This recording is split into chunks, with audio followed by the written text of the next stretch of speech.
I found this tribe of people who are equally as crazy. You cannot measure it. You cannot manage it. Not believing in Tuesdays, and Tuesdays keep happening. The Okay. level of brain space input for that check, helping women follow their dreams, that is my drug of choice. And I don't think I'm ever going to want to give that up. Everybody jazz hands. Welcome back to Passive Income Adventures. We got Mandy McAllister today from Chicagoland area.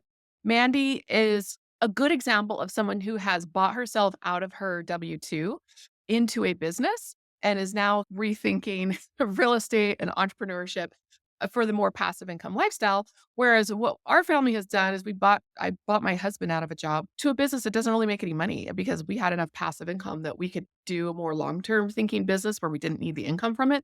And now we're rethinking, okay, this passive income thing can get boring sometimes. And so that wide spectrum of taking on too much and getting in the rat race 2.0 versus losing your purpose. People talk about it all the time. I don't want to retire and lose my purpose. I'm like, you don't, you're busy, you're ready.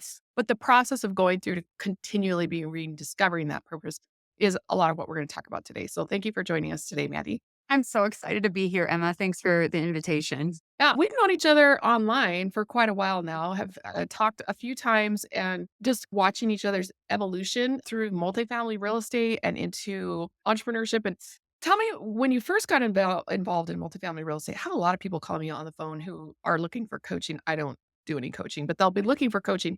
And I say, why do you want to get into multifamily real estate? And they'll say something like, I just need to make more passive income so I can spend more time with my Mhm. family. Yeah. Just it's like the truth wrapped in so many lies, right? Because you Yes. can get a little bit of passive income, but then you have to run this business. So tell me, when you first were like, "Hey, I want to buy myself out of my job," you were looking for passive income and you ended up Yeah. more with businesses. Take me through that process. And is that a natural part of the evolution? Is it required part of the evolution? Because we're going back to businesses to find our purpose. I don't know. Tell me about your experience there. It is really funny how things come back around. So I didn't go to medical school because I didn't want to be on call. And then Okay. I ended up in medical device sales, which is adjacent to medicine, and ended up ascending that sales ladder such that I was on call with a sales gig. So the universe is hilarious. And I realized I had gotten divorced in there. And so I was a single mom of a 2-year-old. And I didn't get a chance to do anything with him. I wanted to be the mom who got to go on field trips. And I knew if I was on call chasing cases and Dr. So and so didn't show up for 3 hours to do this case, I'm sitting in the lobby of a hospital. Like, I'm not going to live the life I want. So I just started, wait, I have some small multifamily. I started with a fourplex in teen and then a six. And then I found some business partners that also, rather than syndication, we bought in joint venture structures because everybody's active. We bought a 53, a 38, and then I ended up doing 104. And I looked up and realized, oh, wait, I have the cash flow number, the math that I figured Yes. out to not Yes. need this W-2 anymore. So in 2021, I ended up leaving that W-2 and you get bored. The grass is greener. People have good stories to tell about owning businesses and actually being part of GoBundance. You get a chance to see this kind of petri dish of people who are a high net worth. And a thing that I noticed, we do this one call, it's called 7 to 8. So you have to have a 7-figure net worth to get in, but then you want to Okay. grow it to an 8 or maybe a 9-figure net worth. And time again, Right. Emma, the people who got to 10 million fast or 100 million, it was because of a business interest, not because of real estate. So that got Mhm. really interesting. And I thought, oh, wait, maybe we should buy a business instead of just this multifamily stuff. Yeah. Yeah. Oh goodness. Same thing. You start getting into masterminds. The leader of one of the masterminds that I'm in sold his company to ADP for it was A tens lot. of millions of dollars. And he bought or built a resort in Hawaii. Talk about like he couldn't retire. He Oh my has gosh. 6 kids. He could have retired, and now he has this resort, and yet he loves it because his kids are all grown now, he's got grandkids, and he's had this resort for I don't know how many, almost 20 years, and I just feel and now you're running a mastermind, and I'm like, this really I really just wanna be able to relax, but then every time I try it, it's it's boring. So, I'm not good giving at me this tips is on actually a something. running joke between me and my husband that he wants me to relax. And I'm like, don't say that word to me. I enjoy making things. I enjoy seeing things grow. I enjoy seeing impact in the world and light bulbs go off for people, right? So that Yes. is my drug of choice. And I don't think I'm ever going to want to give that up. Relaxing is different for everybody. So I will say that the idea of business versus real estate stuff, another thing, just I like to zoom out and think about the math. I'm an economist, right? So if I wanted to buy, I had this kind of discussion in my head that if I wanted to buy more multifamily like 3 years ago, 2 years ago, at a four cap, which is where things were trading in the markets I invest in, the zoom out math is value is NOI over cap rate. And if I want to buy that dollar of NOI, the math is at a four cap, it's going to cost me 25 bucks. But if I want to buy that same dollar of cash flow, EBITDA is what businesses look to. So it's basically Right. 4x EBITDA. The same, but for all intents and purposes, you're talking a dollar of cash flow ish, right? Great. It was $4 for a dollar of cash flow with the car wash versus $25 for a dollar of cash flow with the multifamily. And I thought, Right. Great. This is a business that has as few employees as possible. It's something that's close-ish to my house. It has a very heavy real estate play, which is the language of investment that I speak.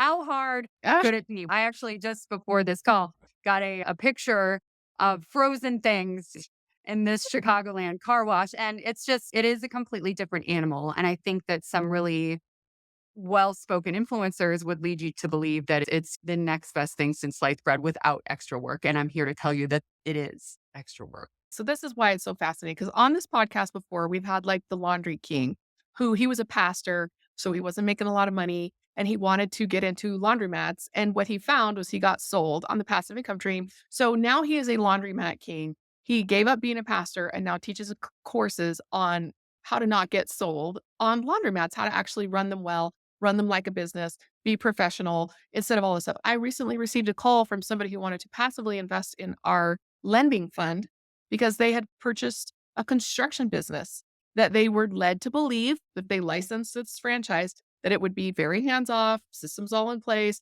And they found out that it has been completely hands on and they are running a business. And so there's this kind of strange area where the next big thing.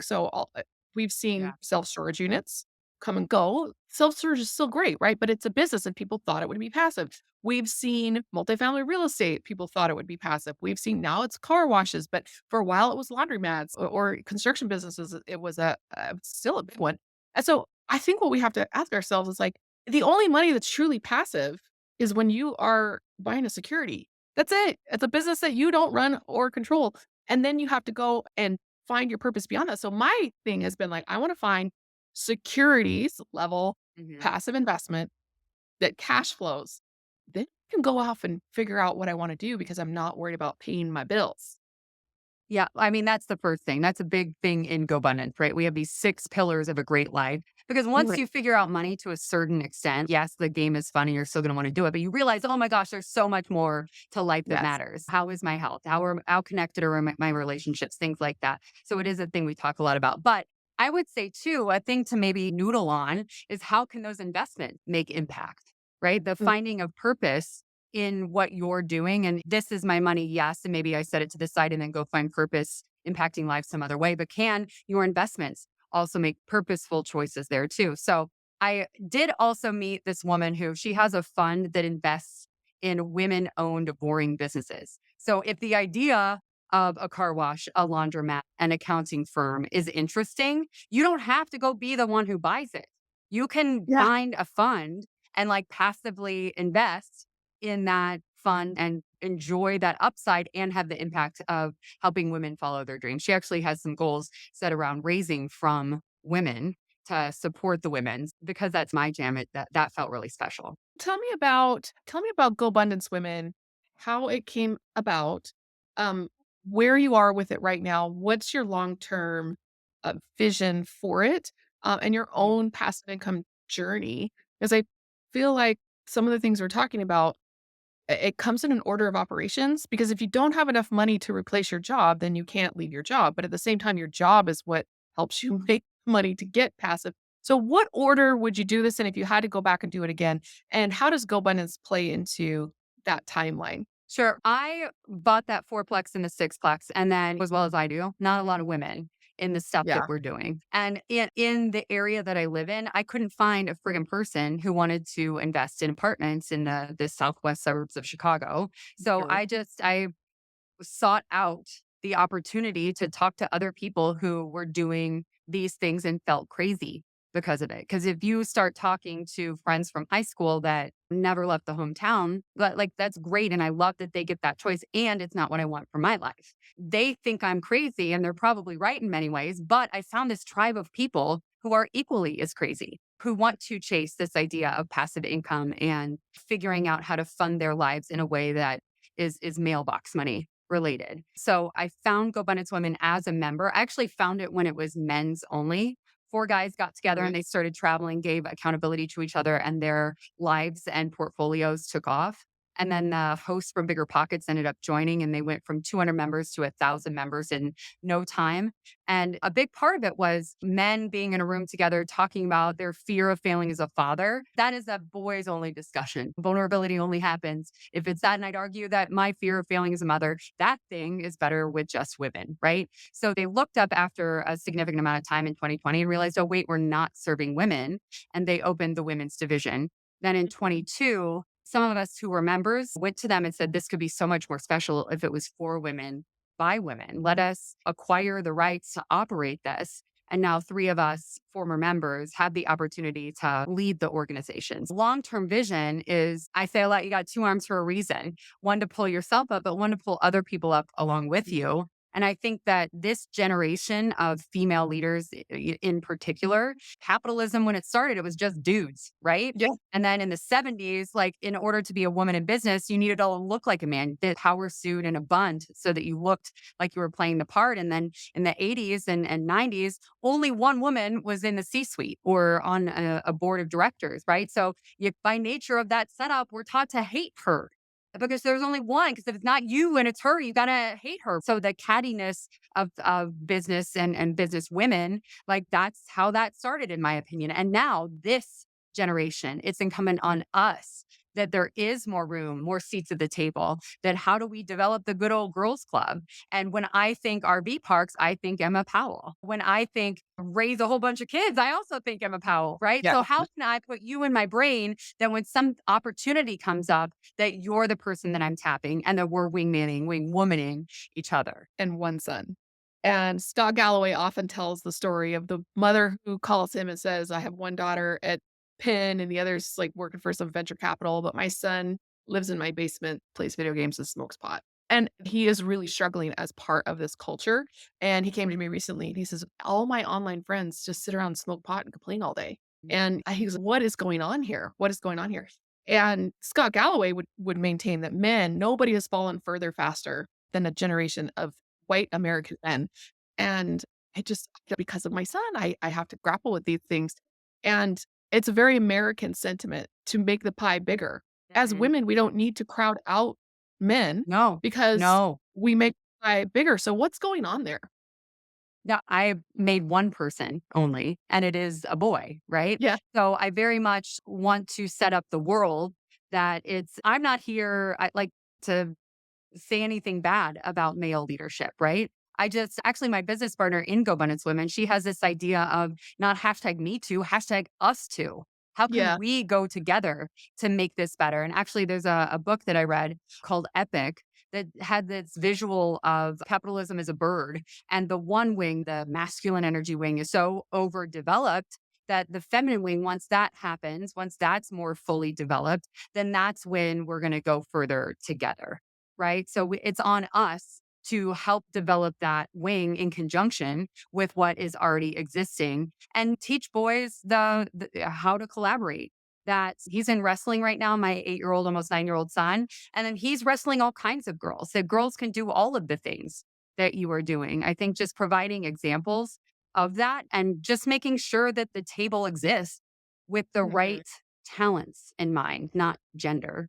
Yeah, exactly. I know that when my husband and I first got married, we were coming into it with my dad did this and this, and my mom did this and this. But what we found is that his mom and dad had different roles. And so what we came into our marriage with thinking this is a masculine role and this is a feminine role, there's actually a lot more overlap than we thought. So I'll give you an Mhm. example. My dad always painted the interior of our house. Every few years, he'd get a 5-gallon bucket of white paint and spend 2 weeks paint. And so one day when we needed to paint our house, I was like, "Hey, can you put that on your honeydew list?" And he's, "No, women paint." Because his mom was always the one stripping the raw paper and painting the inside of the house. So we had to learn very early on in our marriage that there aren't really like male jobs and female jobs. Mhm. It's what you're good at, what you like, what you're gonna be Mhm. more proficient at than the other partner, and really filling in each other's, blanks because we can't do everything. Even as a single mom, there were systems that you had to put in place to cover areas that you couldn't do, and even as a married couple, now I bet you're seeing, Mhm. like, your son is in wrestling, you can't be his wrestling coach. So, Oh, no. finding collaboration. So, how does that look in your business, being able to bring people in or bring systems in that help you amplify your strengths, but fill in your weaknesses? Oh, that is so exactly it. So I've had some incredible business partnerships and some spectacularly terrible Yeah. business partnerships.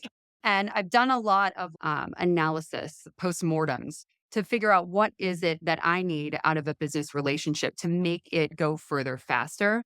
And Yeah. a really big one is have a different set of capabilities, a different strong suit, right? That's huge. But also, one that I've learned from failed business partnerships is I've got to be a partner with someone who is in control of their own emotions because big emotional decisions like or arguments because something didn't rub someone the right way, like big things can be changed in 50-50 partnerships in, any type of relationship if those emotions aren't in check. So I'm getting a lot better at identifying great partnerships and really leaning into the outstanding ones. Like we Mhm. talked about Brian Kokendorfer, my business partner in multifamily real estate. I would do 1,000 deals with him. He is brilliant and he brings a different set of abilities to the table. And Kelly Resendez, where we just started the Power Up Your Life podcast, brought to you by GoBundance Women, that she is an incredible business partner and she has a very different set of skills than me. So what works for you? How do you lean into the good? And how do you recognize something isn't working and end it as quickly as possible? Ending it, yeah. That can be really tough, especially if you've just bought a business together. But learning a good business partnership, you often just have to learn by doing. My advice to people there is if you're going into a business with somebody, especially if you haven't really worked with them before, like when you're buying a multifamily apartment building, it's going to be 3 to 5 years. You're going to be business partners, not 30, but you had to make it work for that period of time. It's just really good paperwork, really good upfront documentation. And my attorney guided us through that. He had a questionnaire that we filled out where we answered all those sticky questions in a big conversation without the attorney. We just went through and just wrote down all our answers, and that was the document we sent off to our attorney to draft our operating agreement, and that operating agreement, through that series of questions that our lawyer said, "Work these out before we get together and talk," has saved me on more than one occasion because it takes emotions down when you Mhm. have this paperwork to say, "Let's find out what the operating agreement is." It's almost like this neutral third party that arbitrates disagreements. So paperwork, just like if you're going through Totally divorce, agree with everybody has that. to document everything. Ask me how I know. Yeah. On a smaller scale, I've done some kind of smaller deals in partnership. And Mhm. one kind of hack that has been very useful in that is 3 by 5 index cards and writing Mm. down every task that is going to need to happen in order to run that business, in order to do that thing. And then lining them up in columns like you're going to be responsible for this. I will be responsible for this. This will be this who, not how, right? But I will oversee that who. So, Yes. very simply put, upfront, very extreme clarity on everything that's gonna happen. Yeah. One thing we've noticed, this is great, little hacks on how to make business Mhm. work that I've noticed is the 3 by 5 card idea. We do it on a spreadsheet, was separating voting rights from distribution. Because when you have equal Yes. voting rights, you're seeing that you should maybe have equal responsibilities. But what I've noticed in partnerships, it's never equally yoked, even at a 50-50. So to say you're going to be in charge of this, I'm going to be in charge of this, sometimes it comes out a little bit uneven. And to be able to say, you will be compensated for this in our distribution structure, even if it's not the same as our voting structure, has really helped to get rid of some of the sour feelings that's not doing as much as they thought they were going to at the beginning. Because that way, if you have to move the 3 by 5 card over to somebody else's column, it's Yep. very easy to just do that in your distribution table, not necessarily in your operating agreement with the voting table. So that's one thing that has helped us out a lot as well. Smart, very smart. You got any other hacks that because You mentioned something about GoBundance, how you have speakers come in and they're talking about businesses and starting businesses. It's not just a real estate Right. mastermind. So tell me, as you're running GoBundance as a business and you're having business leaders come in and they're some are talking about real estate, some are talking about something else. Can you give us like some of those unifying themes? Just understanding that whether you're buying an apartment building, a fourplex, a car wash, you are running a business and this is what you need Mhm. to do for your head in order to survive. That it's not passive income Sure. would be step one, and then after that, what do we get to? So I think all things business, all things relationship, all things, in order to move anything forward, you have to start with the truth. Right? So if you need to get your health in order, you need to start with the truth of where you're at, step on a scale. If you don't have clean, clear financials, you're going to be throwing things against the wall to figure out what's working, right? If you Mhm. cannot measure it, you cannot manage it. So getting as close to truth as possible on all the things you're doing is the way to success, in my humble opinion, right? So it's a pretty significant undertaking to unravel some books that were written on the back of napkins in pencil from a 7 bay car wash that your friend Mandy acquired. But it is that work, that getting to truth, that is going to help a business grow. That is a unifying theme that I've seen and something that I've seen happen in my business, every business moving forward. Are you more of a manager, like a day-to-day operating manager, or do you like putting the deal together and then stepping away? I like to have my hands dirty. I also have a motel in my portfolio on a lake in northern Wisconsin near Minneapolis, St. Paul. And I am the multifamily person. I'm the building and loan and rehab. And I put that together and then just let it be managed. And it didn't go great. So now that I have my hands fully dirty in it, it is going fantastically. I feel like that is to feel really safe. I need to have my hands dirty and then set up some sort of a easy to see dashboard. I've been working really hard on business scoreboards so that if I can only know 3 or 5 things about this business, what are those 3 or 5 things? And then how do we figure out the math behind it so that I can look and know how we're doing in terms of that health in a flash. And I want that in front of me every single Monday, every single week for every business.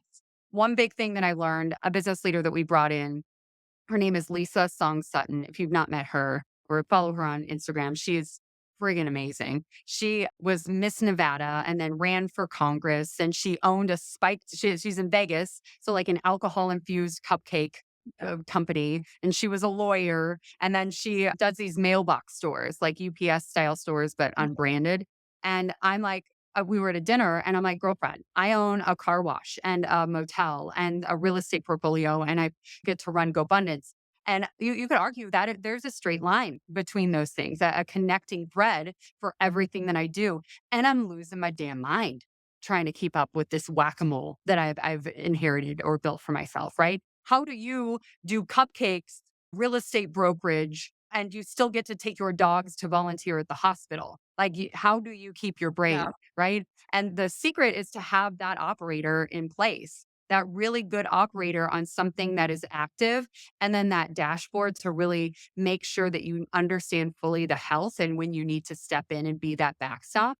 Like, that is the path of making business heavy, action heavy things more and more passive. So that is the work that I'm doing to offload the busy work stuff from the things Yeah. that I'm still involved in. Yeah, it's one of those things where I've just noticed over the years that you think nobody's gonna work harder than a partner to try and manage a deal, but what I've noticed is nobody works harder than somebody who's being paid to do a good job, right? And when Yes. we were looking at a franchise a couple of years ago and my husband was first leaving his job, and we're like, "Okay, where do we go from here? We're starting a fund? Are we gonna buy a business? What are we gonna do?" Mhm. And our kids were young adults and the job market was really looking scary. And we thought, what if we got some sort of a family business and let the kids run it? So let's look into that. So obviously we didn't do it, but in investigation of it, what people told us again and again, talking to other franchisors, the referrals, all of that. One, they weren't making as much money as they thought they were going to. Two, it Mhm. was way more work than they thought it was going to be. And three, they had under budgeted for a general manager. If you want a Yeah. top tier general manager, you better budget like 150K at least upfront per year for this person to come and work with you and treat it like they're a partner, but also like they're getting paid. And it seemed like a high paid GM was the thing we kept coming across again and again as like the key to success. So it sounds like she's saying the same thing. Yes. Well, and these comp plans to include a revenue share is super important and something that we're putting in place. You can't get the property manager unless you have a certain size of deal. You can Yeah. afford that full time person. A kind of Yeah. hack that I have on my 50-ish units is we don't have her on site Monday through Friday. We have her on site Monday, Wednesday, Friday. So we've been able to negotiate fractional on Right. site property management, which has been super helpful. But you can't do that in car washes, Emma. You can't. And there's no phone book that you could open up to say, okay, where's the car wash Yeah. manager business? Because that doesn't exist either. So I think if I made the decision that the car wash business was something I wanted to run at and I could acquire five more, then it could afford that general manager to make it a lot more hands off and passive. But the way we've got it now, it just doesn't have the size or scale. Yeah, that's a really good point because I know with our 50 unit, it was the first one we bought. And we knew back then, it was before COVID really revolutionized the automations that we're seeing. But it Mhm. was one of the reasons I'm like, I don't want self storage. I don't want RV parks. I don't want the things because when I was looking at hiring property managers for maybe a self storage deal, I was looking at there aren't any. There aren't Yeah. any. And it was like, "Oh, I'm gonna have to run this like the same mom and pop that's running it. And maybe I'll get better digital payments and better automated gate opening, and maybe we can modernize it, but it's still gonna be my business that I'm running." And so I thought multifamily might be a little bit better because it's easier to find a variety of property managers who can compete against one another in a single market. And with our RV park, that's absolutely been the case. Like we manage that property, self-manage because there's Mhm. nobody who's going to do it, and so it's one of those things where, we knew that going in with our eyes open. I want to tell you something on that. So for my motel, actually, I did end up finding a property manager for this motel, and they're really knocking it out of the park because they Okay. really are starting to pop up these boutique motel property managers. And this Yeah. team turned me on to what's called a work camper. Are you familiar with these Yes. for your Yes. business? We Yeah. were the work camper at our RV park for 6 months. Oh, no kidding. We will be hiring one for this motel in northern Wisconsin to basically do the cleans and help guests Yeah. out. And that is something that they've had a tremendous success with. And I bet at the RV park, that would be pretty cool too. That would be fantastic. It's tough to find someone who'll be there year after year. Like, we just tapped into some of the long term because it's a long-term RV park, so it's more like a mobile home park. Got Tapped it. into some of the long-term residents who are all there Smart. upstairs and tap them in to be like work campers. So it's actually working out okay, but getting that set up, like we lived at our own RV park for 6 months. And this is the kind of level. So we're traveling full time, living the passive income lifestyle on the one hand. But on the other hand, Mhm. when our kids were like, I don't want to travel anymore, we were like, do we go back to our house or do we take this RV and go take over this RV park? Because we bought it while we were RVing, and so we're like, "They wanna sit still for 6 months and graduate high school and all that, let's go do that." So we did that, and I just remember thinking, "This doesn't really fit in with my whole brand that I'm trying to have here." Like, has to become I live in my own RV park.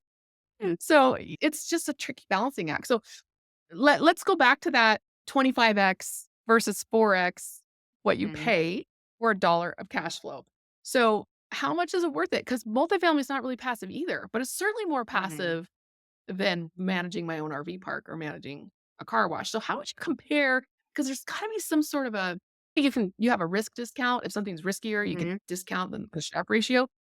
What about time? Is there a way to Like evaluate brain the space. money? Yeah. Yes. I don't know. As an economist, a financial Yeah. person, is Well, there a way to figure I that? 100% think that's the case, and it's all a spectrum, right? And my ultimate goal, so the 38 and the 53, we have those dashboards set up. I get that Mhm. dashboard every Monday. We do a 30-minute call to make sure Okay. that everything is going well, and if there's a one-off decision, then I get an email I need to answer. The Okay. level of brain space input for that check to hit my, inbox every single month is so incredibly minimal. And I Okay. do think like Maslow's hierarchy of needs, you can live your whole life and never own a Bitcoin, but you can't live a day without shelter. So I think that the simplicity basis of an apartment building is the reason why, not mentioning the types of loans that I can get or the availability of these potential managers and operators. So that is my end game. my multifamily will always be my end game because of that brain space component. But the Mm. reason Yes. for the car wash was hopefully to create this engine for cash flow. Because, like you Mhm. said at the beginning, that I forgot to circle back to, was you really do cut off a significant limb for new dollars to go invest. So you definitely slow down the growth of your numbers. If you set it up such that whatever's coming in, you can live off of that plus whatever buffer. But man, you get the itch to reinvest. And then where do you get those funds from? So Yeah. the car wash was really this opportunity to get to scratch the itch of buying new stuff, a new multifamily. And that is where we find ourselves right now. Yeah, we're in the same, I don't know, cash flow hamster wheel. So I don't know if you've ever Hmm. played the cash flow game, Kiyosaki's cash flow game. Hmm. And in the middle, it's got that hamster wheel or that rat race, right? But then you get out of it. I remember the first time I played it and I was going around the outside trying to hit this whatever. I can't even remember what the point of the outside ring is now, but some number where you're truly financially free. And I remember thinking, this is just a bigger rat race. Yes. And I don't think Kiyosaki got it totally right, because when you land on a business and you get this much higher cash flow, a number of businesses don't make it. So if one of four would pay you out that much, or you would lose money on the other three, I think that would be potentially more appropriate for that outer ring. Yes. Oh boy. Yeah. I guess that's a major issue we don't think about is when we're like the business that we have right now, the way that it's set up, it's very long-term thinking and there's no guarantee that it's going to work out. I'm talking about the fund on the lending side. And Yeah. it's a lot of work, but it's not as much work as running our RV. And Oh, I yeah. look at the people we loan to, flippers, builders, people who are looking for basically hard money loans. They're the ones doing most of the work because they've got all the financial and the management headache that we have inside of the fund, but they're also doing the work of The getting this work. house built or renovated or whatever. So going increasingly more passive and that cash flow trap, that's where we struggle. I think that's where Mm. most investors struggle. You'd be shocked how many investors texted me in 2022 when things were coming apart and would say very privately, don't believe what's on the social media, right? Very privately, we are really struggling financially. We quit our Yeah. jobs. We were living off of acquisition fees for apartments. How are you managing the cash flow? And my question, Okay. we don't get acquisition fees because we're not buying apartments anymore. We're Okay. making money off of the small rentals that we own by ourselves without partners. That's what's Yes. keeping us. And so I still own that sixplex from back in the day, and it's really on autopilot. A few of them I've turned into midterm rentals, which does bring in a significant amount more, but my admin runs all that. The bulk of my money comes from these joint ventures that it's really, Mhm. I own whatever portion of that with these three people. It's me and two guys, right? Yep. Like that cash flow and the cash flow from the other large joint venture, and then the stuff that I own on my own, that is where the money I live off of comes from. I Yep. consider that my floor of income. And then everything else, go syndicate, go do whatever, get a chance to run GoBundance Women. That is that after I have provided for my needs with the small stuff. Yes. And we've started selling some of that small stuff 'cause I don't like running that either and reinvesting that into hard money funds. We have a floor number of cash that we want invested in private lending to make that 10, 12% annual cash flow. Mhm. And it scares me a little bit because while we're concentrating into this thing that cash flows very well, we are losing the diversification. We are Yeah. becoming more concentrated and the risk factor, it does scare me. So I feel like we're almost not going as fast as we could into this cash flow because we want to make sure we're diversified over here and some other stuff that maybe grows better, maybe might earn more, but isn't as reliable and isn't as consistently paid. So how do you balance those two? Growth versus I need money to pay my bills right now. I think everything is in seasons. To not believe in cycles is like not believing in Tuesdays, and Tuesdays keep happening. So I feel like we had this very tough to get done a multifamily deal time, and I sat on my hands in multifamily, right? And honestly, maybe the car wash was a distraction to give me something to do so I didn't go do bad multifamily deals. But the end game, being secured by real estate, has this inherent value because it is shelter for people. And also, I think that it's inflation hedged in this really significant way, right? If my concern is how do I make sure that I'm getting that yield in the future, your rent. is attached to inflation. And the government, the only way that they're going to get out of this deep debt hole that they've got, they're not going to do some sort of austerity thing where we owe back the government to help pay off their debt, right? Like that's not going to happen. That would be political Hopefully not. suicide. They're not going to tax us for it. But what they can do is the inflation bug can very easily start to eat away at these promises that the government has made. That yes, we told grandma that she's going to be able to get $50,000 a year, but now that 50 grand feels like 25 grand when the government is paying it back. So that is the way out without political exposure. And if that is the path that I think they're going to choose, I'm going to hitch my wagon to that star and buy things that are going to get better with inflation. And that is apartment buildings. Yes. I don't remember who said this. It was very early on in my investing career as a full-time investor. And so I don't remember where I heard it, but he was talking about the best way to beat inflation is to short the dollar.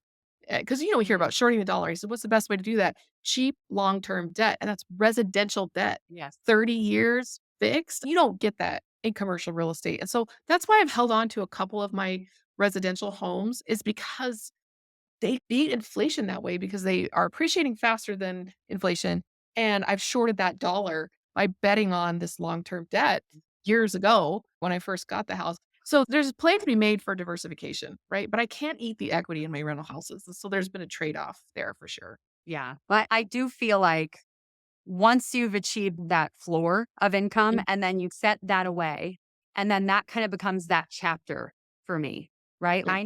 I need that. I've done the math. I've got a little calculator. I'll give you the link to it and you can give it to anybody listening. My financial freedom calculator. Once you've gotten that taken care of, then you go do this other stuff.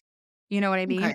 Yeah. You can't Susie Orman your way to you paying off debts to richness. Like what got you here won't get you there in most cases. So consider one chapter and then move on to the next. Okay. So it is like the first rat race and the second rat race from that perspective, that what you did to get out of the first rat race is not going to be what's getting you out of the second rat race. But understanding that there, there are two cycles here, that you hit that net worth number because you mentioned Mhm. having this thing you worked out in your head. We had the same thing. We had a net worth number and we're like, yeah, our investments are doing at least 10% per year. And this net worth should yield us this much cash flow. Even if we're only getting paid quarterly, even once a year when we sell a property, we thought that would be enough. But when we actually were closing in on it, we realized like, this is not going to work. And Yeah. rebalancing our portfolio, skewing towards cash flow, it's been a process because you can do that if you're making active income from a high paid W-2 or commissions or something like that. You can funnel a lot of money over into the cash flow while you're still keeping the equity investments. But what we noticed is this: we didn't have any income anymore. We're having to sell stuff and convert that equity, and we're not going to sell it when it's down. We had Yeah. some, our return on equity was 1%, but yet the market didn't show that we should sell it. So we're sitting on this stuff, just gradually pulling it out of this category and putting over into that category. And so for people who are like what you're saying, you buy a cash flowing business because a step of ice is over, right? But you need to know that you don't have to kill the golden goose selling this so that you can replace cash flow over in the loans like what we're doing. Yeah. I very much believe, and I was actually talking to another member of GoBundance Women who's about to leave her W-2. And a Mhm. thing that I encouraged her to look at was look at the actuals, right? Like do a couple months like you're doing this for real and set Okay. the W-2 money aside. And if you're going to live off the cash flow from these 10 properties or whatever, do it. Do it. Go off the actuals for 6 months. And if that feels okay, not only do you now have this huge nut of investable capital from Yep. the W-2 that you haven't touched, but living in what it's like of the actuals is the thing that's going to give you the education if that's what you want, or if you want to maybe stick it out a little longer. Yes, I heard a quote recently from a doctor who had left her hospital job, basically to go start a private practice, and she was it was on Diary of a CEO, and she was talking about this new health company that she made, and she was saying, "I left this cushy job to do this kind of risky business. I'm not an entrepreneur, but I'm learning." And she said, "I will go work at Starbucks if that's what it takes for me to keep this thing on the ground." And I sat back and I thought to myself, feel like in multifamily car washes are the new Starbucks. It's like a Kind of. respectable version of I need cash flow, where if you were working at Starbucks or driving a bus or greeting at Walmart, that wouldn't be the respectable version, but I feel like it's all for the same reasons? For me, it was 100% that I wanted heavier cash flow to throw back Mm. into multifamily. I Yes. had worked this thing out in my head that I left my W-2 in August of 21. And I have something in my phone, like an alert set up in my phone that I treat it like a 1 year like trial period every year. Okay. If I don't like how it feels, I've built up such goodwill in medical sales that I know I can make 3 phone calls and find a job in a couple of weeks if I had to. So every year in August, I do this kind of, how does this feel? Do I like where I'm at? And if I Mm. don't like how it feels, I would not have shame in going back. We've had actually some GoBundance members who've chosen to go back to a W-2 because they realized that they cut up that huge income maker to Right. buy more stuff, right? Like it's all fluid. I don't ever want to cast shame on going to do something that, because I would absolutely go back if it was something that I decided I wanted to do. Felt like there was a lot of shaming early on when people were starting to either lose their acquisition fees from multifamily syndication, or they were losing properties like foreclosures and things like that. And they were Yeah. like, oh, I bought a construction company or I bought a laundromat or whatever. And there was a lot of like tail between the legs that was going on during that Mhm. period. But then when I heard her say, I'll work at Starbucks if that's what it takes. Yeah, Yeah. it's a setback. But for whatever reason, people they're not talking about it. Like I said, a lot of private messages and a lot of fear and a lot of Yeah. self-inflicted shame going after cash flow. And I'm like, cash flow is important. Let's not Yeah. discount how important it is. It's the heartbeat. Like Yes. you can't, you got to eat somehow. And the only way you eat is if there's a dollar that's spendable. Yep. Like you said, you can't eat the equity in the house. I tried to bring an equity debit card to the store. Great. No, nobody would take it. I think they're, what is that? A self-directed IRA company called Equity Trust. I need a debit card from them. And then I could eat my equity. That'll be redemptive. Interesting. Wait, actually, are you allowed? I don't know if that would be a prohibitive transaction or not. Yeah, Make sure you're probably talking to not. the people who know what they're talking about because Mandy and Emma don't. Yeah, no, that was a joke, by the way, I sarcasm. know, If I you know. want somebody asked I'm me giving that out once. disclaimers. Yeah. I said on our fund, when you receive money back, on the loan payment, you can either withdraw that or you can roll that forward into another deal, depending on if you need the cash flow or not. And several people reached out and they're like, "Wait a second, if I'm invested with my IRA, how do I withdraw that? Isn't that a violation?" I'm like, "It goes back into your IRA. Like, you can withdraw it into the IRA. You would withdraw it into whatever bank account you put it in." And so I think it's really important, as a little side here, to understand what you're talking about is what can you measure, what can you manage, and sometimes there's just a lot going on there, even managing our passive investments, that takes a commitment upfront to being educated and making correct decisions so you don't make a mistake like that, and then you're getting a tax penalty or your business is falling apart or whatever else it may be. It's like there's a upfront dedication to being good at what you do. Yeah. And setting up that truth, the Yeah. visibility to the truth, and then making sure that those things are happening. Like that is the path to Yes. getting as passive as possible for me. You have to have good systems or nothing's gonna go well. You're always gonna be the guy out there digging the fence posts or drywalling if you're not able to manage an operation. And even with passive, it still takes I remember the first time my husband came to me, he was like, "Hey, we need to do our taxes. What do we own?" And I'm like, "I need a spreadsheet." Wow, I feel like we finally made it. I need a spreadsheet to track all of our active and passive assets. And I feel like I really arrived at that point because now I had systems and I had a way to track it and I had a way to grow it and stuff I didn't have to run. And it was just like this very, I don't know, grown up moment for me at like age 40 something. I know. Well, I've been making the joke that like Pinocchio, we're becoming a real boy. Yeah. It's finally happening. I'm becoming a real boy, a real business in this motel. Oh, yeah, exactly. Except for real girl because it's Yes, GoBundance true. Women, right? So you mentioned if you buy Yeah. your way Yeah. out of your sales position, are you able to buy your way out of your current businesses? And what's your short term goal there within the next, say, 2 to 3 years as far as balancing or the whack a mole game that you mentioned? Yeah. So we're in an ongoing discussion about the car wash. My husband, I'm remarried, and I bought the business portion of the car wash together. And Okay. so he's a high school teacher. So it's great through the summer. He has an opportunity to go tinker with stuff. He likes to be hands on. And it's something that we're really starting to package it up so that it is a saleable business. What are the things that we'll be able to advertise that are still meat on the bone? Like we bought the hardware to make subscriptions happen. and we have Right. not turned that on, right? Like, how do Mm. we then market it for sale such that it's a great business for someone who wants to be involved in it? And we have 3 kids that gotta get to 47 activities every Yeah. single week. I don't know how you did that many activities, but we've got Right. different competing priorities in our lives, and this project is more of a time suck than it is worth for Okay. the cash flow that comes in. So, Okay. we are absolutely reassessing what we've got and trying to make those things that we're going to be selling as, attractive as possible to a potential buyer. Okay. So if you're in the suburbs of Chicago and you want a car wash, ping your friend Mandy. Exactly. And there are a lot of people like we're all at different phases of our lives. My kids would love to buy a business. They are not the kind of your 20s, your 30s, like you're at a different phase of life. I feel like I get lazier every birthday that I have. I don't want to run an I feel RV that. park or a car wash, but I also don't want to run a hard money fund. Honestly, which Yeah. is why I partnered up with somebody who was already doing it. I'd be like, I Mhm. want to invest with you. If I had to pick a hard money lender, it's you. And then I was Yeah. like, I can raise more money for you if you need more. And he's like, yeah, I could absolutely use more. I have the deal flow.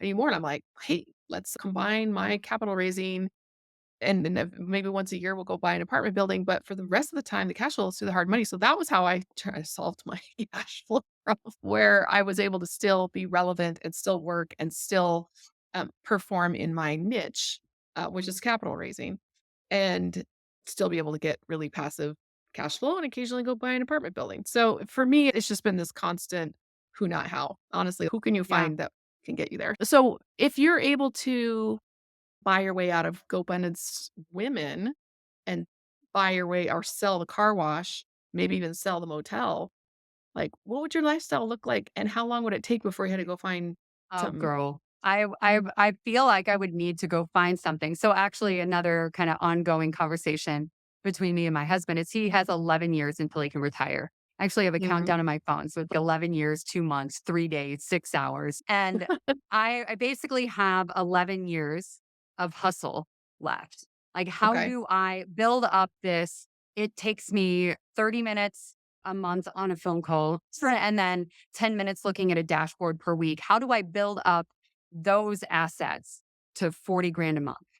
So Yeah. that is the end goal, right? And I get Mhm. to do this fun hustle game. And then we're going to go live 3 months here and 3 months here. And he's a high school football coach. So one of the first things that we're going to do in 11 years is get in our RV and go to a college town and hang out in that college town for a week and see all the stuff there is to see, and then go to that football game on Yeah. Saturday and then Oh, drive to the next college town, right? So we're going to do that as our kind of first thing post full retirement. kind of goals. I think that's what every time I'm having a boring day, maybe I've done Mhm. everything I need for the business, I've called everybody I need to call, and I've written everything that needs written, and I've got 2 or 3 months of newsletters and LinkedIn posts, and I'm like, I'm getting bored. So sometimes you have boring days, but I never have, like, boring years because we're Yeah. planning projects like that. Like, we have travel plans around Rugby World Cups and solar eclipses and Northern Lights. Like, these are the kinds of things that we want to do, and our kids, because 'cause they're still living at home with us, are able to direct a lot of that and be able to Mhm. say, "I want to see Northern Lights. I didn't care about no rugby match, though." So I'm like, "Look, we'll just take turns."